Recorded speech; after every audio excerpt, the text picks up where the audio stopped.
Elegy to the memory of an unfortunate lady by Alexander Pope. What beckoning ghost along the moonlight shade invites my steps, and points to yonder glade?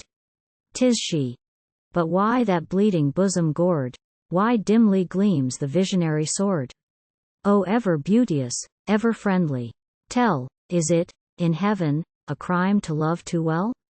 To bear too tender, or too firm a heart, to act a lover's or a Roman's part? Is there no bright reversion in the sky, for those who greatly think, or bravely die? Why bade ye else, ye pow'rs, her soul aspire above the vulgar flight of low desire?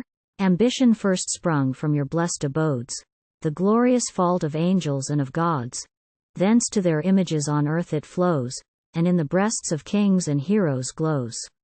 Most souls, 'tis true, but peep out once an age, dull sullen pris'ners in the body's cage.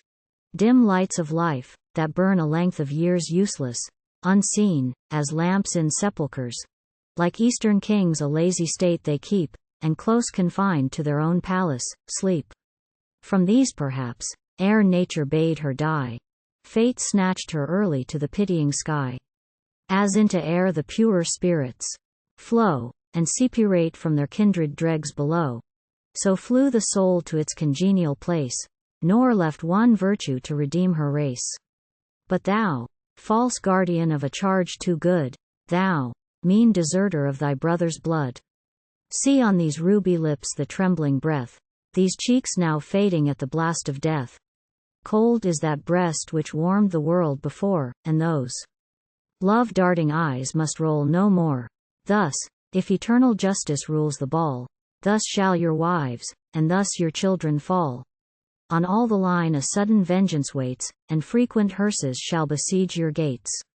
Their passengers shall stand, and pointing say, while the long funerals blacken all the way, lo, these were they, whose souls the Furies steeled, and cursed with hearts unknowing how to yield. Thus unlamented pass the proud away, the gaze of fools, and pageant of a day.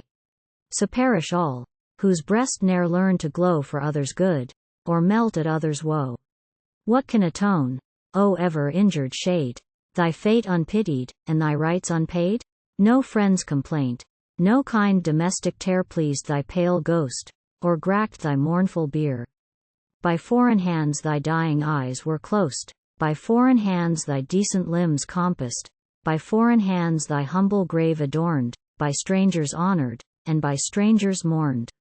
What though no friends in sable weeds appear?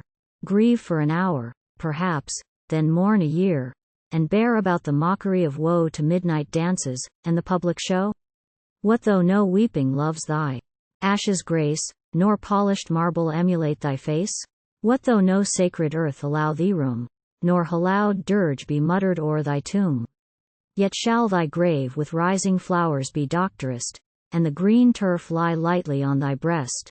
There shall the morn her earliest tears bestow, there the first roses of the year shall blow, while angels with their silver wings o'ershade the ground, now sacred by thy reliques made. So peaceful rests, without a stone, a name, what once had beauty, titles, wealth, and fame. How loved, how honored once, avails thee not, to whom related, or by whom begot. A heap of dust alone remains of thee, 'tis all thou art, and all the proud shall be. Poets themselves must fall, like those they sung, deaf the praised ear, and mute the tuneful tongue. Even he, whose soul now melts in mournful lays, shall shortly want the generous tare he pays. Then from his closing eyes thy form shall part, and the last pang shall tear thee from his heart. Life's idle business at one gasp be o'er, the muse forgot, and thou beloved no more.